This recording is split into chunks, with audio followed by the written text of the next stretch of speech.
Di dunia drifting, ada dua julukan terkenal yang disematkan kepada sepuhnya sepuh drift, yaitu Drift King dan The Father of Drift. Drift King adalah julukan yang diberikan kepada Keiichi Tsuchiya, orang yang pertama kali mempopulerkan aksi ngepotin mobil ini ke seluruh dunia dan jadi bapak-bapak random yang mancing di pelabuhan di film Fast and Furious Tokyo Drift. Sedangkan Father of Drift adalah julukan yang diberikan kepada legenda balap Jepang bernama Kunimitsu Takahashi. Kunimitsu Takahashi adalah orang yang pertama kali ngedrift di balapan resmi dan jadi inspirasi Keiichi Tsuchiya untuk melakukan drift. Nah, di video kali ini kita akan bahas kisah dari The Father of Drift, yaitu Kunimitsu Takahashi. Dan tanpa berlama-lama lagi, langsung aja kita ke kisahnya. Kunimitsu Takahashi lahir pada tanggal 29 Januari 1940 di Koganei, Tokyo, 5 tahun sebelum Hiroshima ketiban anak laki-laki. Nah, karena saya nggak nemu data mengenai siapa bidan yang ngebantu ibunya lahiran, di mana dia sekolah, dan siapa nama wali kelasnya, jadi kita langsung loncat aja ke tahun 1958, di mana Kunimitsu Takahashi, atau biasa dikenal dengan nama Kuni-san, memulai karir balapnya. Kalau kalian pikir Kuni-san memulai karir balapnya dari balap mobil liar atau balapan mobil kelas receh, kalian salah besar men, karena Kuni-san memulai karir balapnya dari balap motor. Lebih tepatnya adalah ajang balap All Japan Clubman Race pada tahun 1958 dan 1959. 2 tahun mengikuti ajang balap ini, 2 kali pula Kuni-san menjuarai All Japan Clubman Race ini. Awal karir yang cemerlang ini kemudian membuat seorang pendiri merek otomotif asal Jepang, yaitu Soichiro Honda, kepincut dengan skill balapnya yang GG Gaming, yang di kemudian hari merekrut Kuni-san untuk join ke tim balap Honda dan ikut balapan bergengsi tingkat internasional, yaitu World Grand Prix Motorcycle atau sekarang lebih dikenal dengan nama MotoGP. Saat awal karirnya di balap World GP pada tahun 1960, Kuni-san masih harus beradaptasi dengan atmosfer balap World Grand Prix yang tentu beda dengan balap road race. Tapi Kuni-san cuma butuh waktu 1 tahun doang untuk beradaptasi, karena pada tahun 1961, Kuni-san berhasil menjuarai World GP di sirkuit Hockenheim, Jerman di kelas 250cc, yang menjadikan Kunimitsu Takahashi sebagai orang Jepang pertama yang menjuarai balapan di level internasional. Dan di tahun yang sama, Kuni-san juga menambah 3 lagi kemenangan di kelas 125cc. Punya skill yang mumpuni tidak membuat Kuni-san lolos dari mara bahaya. Buktinya pada tahun 1962, Kuni-san mengalami kecelakaan yang sangat parah ketika balapan di event Isle of Man Tourist Trophy. Walaupun lolos dari maut, tapi Kuni-san mendadak jadi kurang kompetitif lagi di balap motor. Jadi pada tahun 1964, Kuni-san memilih mengakhiri karir balap motornya dan beralih ke balap mobil di tahun selanjutnya. Di tahun 1965, Kuni-san resmi hijrah dari balap motor ke balap mobil dengan menandatangani kontrak dari pabrikan otomotif asal Jepang lainnya, yaitu Nissan. Sepertinya julukan Kuni-san dibuat bukan tanpa alasan ya. Di awal karir balap mobilnya ini, Kuni-san mengendarai leluhurnya Skyline yang kita kenal saat ini, yaitu Nissan Skyline R380. Dan sama seperti karirnya di balap motor, Kuni-san butuh waktu 1 tahun bagi dia untuk meraih trofi juara pertamanya di balap mobil pada event Bathurst 500 Mile di Australia pada tahun 1966 pakai Datsun Sedan, karena R380-nya dipakai pembalap lain. Tapi sayangnya, setelah menang di Bathurst Australia ini, Kuni-san agak struggle untuk menang di ajang utama Japan Grand Prix selama 3 tahun berturut-turut. Barulah di tahun 1970, Kuni-san mulai menggacor setelah fokus ke balap touring, lebih tepatnya All Japan Touring Car Championship. Di balap touring ini, Kuni-san mengendarai kakek buyutnya Godzilla, apalagi kalau bukan Skyline Hakosuka. Dan bersama dua rekan setimnya, yaitu Mito Kitana dan Motohara Kurosawa, mereka bertiga menjadi trio yang dijuluki Opama Works Miragurasu. Karena dengan skill mereka bertiga yang jago, ditambah mobil yang speknya gigih pada zamannya, mereka sangat mendominasi balap touring Jepang. Terbukti dari tahun 1969 sampai 1972, mereka berhasil mengumpulkan total 50 kemenangan untuk Nissan dengan Skyline Hakosuka. Dan Kunisan berhasil menyumbangkan 7 kemenangan, termasuk kemenangan yang ke-50. Wait a minute. Ya mungkin ada yang heran ya, kenapa dari 50 kemenangan, Kunisan cuma ngasih 7? Karena entah kenapa, Kunisan ini sering banget ketiban sial yang bikin mobilnya rusak. Walau begitu, Kunisan adalah pembalap yang terkenal pantang pulang sebelum finish. Gak peduli mau serusak apapun mobilnya, dia bakal berusaha menyelesaikan balapan sampai finish. Satu hal lagi yang membuat Kunisan pada akhirnya dicintai penonton adalah gaya balapnya. Ya, dengan teknologi yang terbatas pada waktu itu, terutama untuk urusan ban, semua pembalap harus pinter-pinter menjaga traksi ban biar mobil nggak melintir. Termasuk dengan cara melewati tikungan dengan lambat.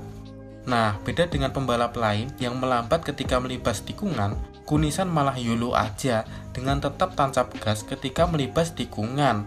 Dan ketika ban kehilangan traksi, Kunisan mengatasinya dengan counter steering sampai ban kembali mendapatkan traksinya ketika keluar tikungan. Awalnya, counter steering yang dilakukan Kunisan ini masih tipis-tipis aja. Yang teknik ini biasa kita kenal dengan istilah 4-wheel drift. Tapi makin lama, Kunisan ini malah makin ngelunjak dengan membiarkan mobilnya sepenuhnya oversteer ketika melibas tikungan. Aksi inilah yang membuat Kunisan dicintai penonton dan bikin diidolakan banyak orang, di mana salah satu orang yang mengidolakan Kunisan siapa lagi kalau bukan Keiichi Tsuchiya, orang yang di kemudian hari mendapat julukan Drift King. Dan teknik oversteer ketika melibas tikungan yang dilakukan Kunisan inilah yang di kemudian hari dikenal dengan sebutan drift.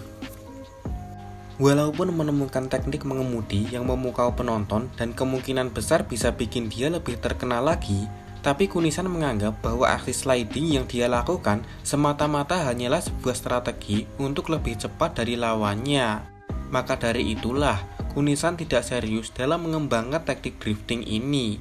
Dan ketika salah satu fansnya, yaitu Keiichi Tsuchiya, lebih serius dalam mengembangkan dan mempopulerkan drift, Kunisan juga nggak ambil pusing dan memilih untuk terus fokus mengembangkan karir balapnya dengan mengikuti balap Formula 2000 atau sekarang lebih dikenal dengan nama Super Formula Japan, di mana musim terbaiknya ada di tahun 1977 ketika dia hampir saja mendapat gelar juara musim 1977 karena sudah meraih 3 kali kemenangan. Namun ketika di seri Suzuka dan posisi Kunisan lagi memimpin, dia lebih memilih berhenti dan menyelamatkan pembalap di belakangnya yang menabrak pagar pembatas.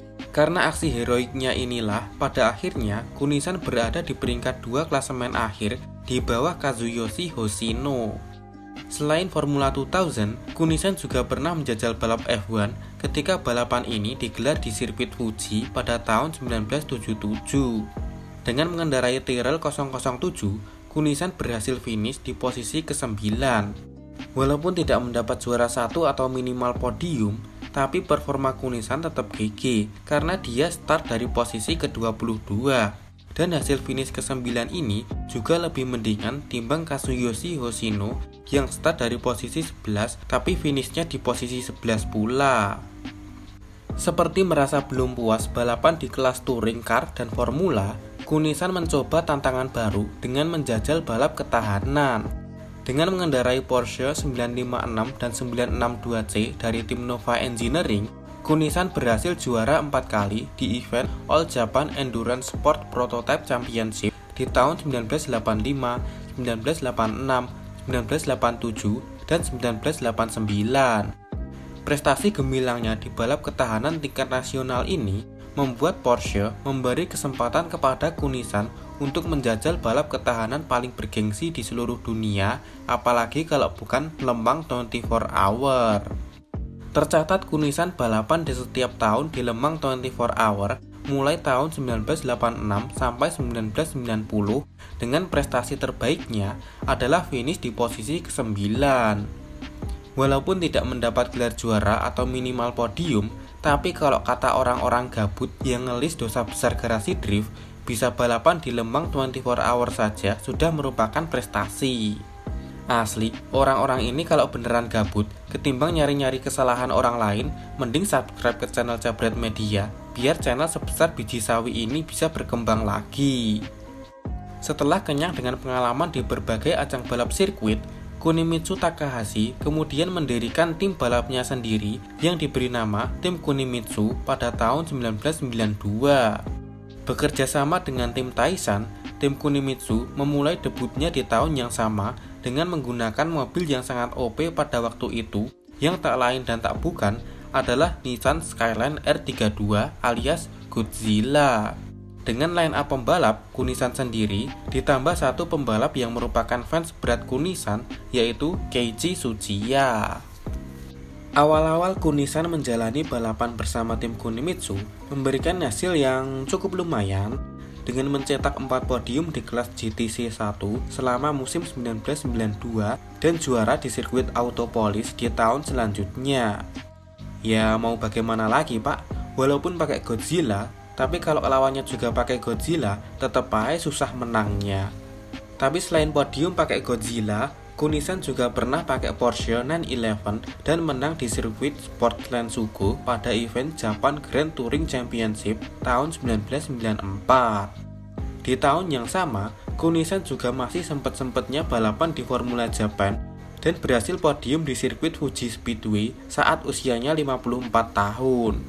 Dan seperti masih merasa penasaran dengan balap ketahanan, Kunisan bersama timnya kemudian mengikuti balap ketahanan antara tahun 1994 sampai 1996 menggunakan Honda NSX GT2 dan line up pembalap Kunimitsu Takahashi, Keiichi Tsuchiya, dan Akira Ida. Di tahun 1994, mereka berhasil menang di event Suzuka 1000 km dan Tokachi 24 Hour. Sedangkan di tahun 1995, Kunisan bersama tim Kunimitsu join ke event Lembang 24 Hour dan berhasil juara di kelas GT2 ditambah finish di posisi 8 overall. Anjir, sirkuit de la Sarte diacak-acak Father of Drift sama Drift King, cok. Selain itu, di tahun 1995, mereka juga menang lagi di event Suzuka 1000 km. Dan di tahun 1996, tim Kunimitsu balik lagi ke Lembang 24 Hour dan finish di posisi ketiga di kelas GT2. Kemudian, pada tahun 1998, Kunisan berhasil juara di JGTC kelas GT 500 di sirkuit Mine dengan menggunakan NSX GT. Lalu, di tahun 1999, Kunisan berhasil juara di event Golden Week Race di Fuji Speedway di usianya yang ke-59 tahun. Setelah kemenangannya di Golden Week Race ini, Kunisan resmi pensiun sebagai pembalap biar fokus memanajeri tim balapnya sendiri. Atas semua prestasi dan kontribusinya di dunia motorsport, Kunisan mendapat berbagai penghargaan baik dari dalam maupun luar negeri Jepang, seperti Japan Automotive Hall of Fame di tahun 2002, 24 Hour of Lembang Hall of Fame di tahun 2013, dan MFJ Motorcycle Sport Hall of Fame di tahun 2018 dan 2020. Dan pecinta otomotif di seluruh dunia juga memberi dia gelar The Father of Drift. Karena kalau dia nggak ngide buat ngedrift pas balapan, mungkin saat ini kita belum mengenal apa itu drift cuy. Walaupun yang mempopulerkan dan yang bikin kompetisi drift itu bukan Kunisan, tapi Kunisanlah yang memulai drifting di event resmi. Jadi dia pantas mendapatkan gelar Father of Drift. Kunisan alias Kunimitsu Takahashi meninggal dunia pada tanggal 16 Maret 2022 di usia 82 tahun karena penyakit limfoma yang dideritanya.